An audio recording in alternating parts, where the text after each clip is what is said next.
nandito tayo sa Instagram. Oh, mega love shoutout. Love of my life. Oh.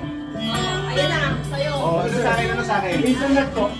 Inaano pa to, inaano pa to. Opo, inakalo.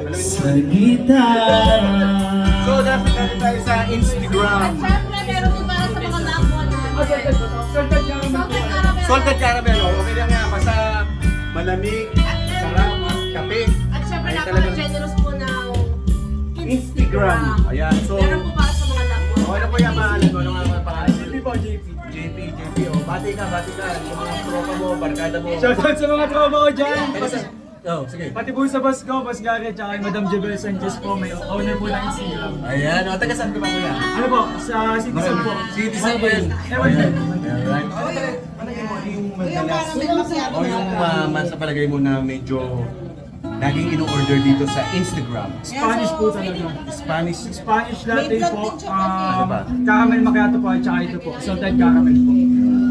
Magkano ba yung nakakalaga ng kape ninyo? Meron po kami dito sir, mga pal size po. Mga budget meal po sir, 199. Matitikman nyo na yung pinakamasarap naming kape sa halagang 99 pesos. Kung nabibili naman kayo boys, 16 ounce po, nakakalaga lang po siya 129.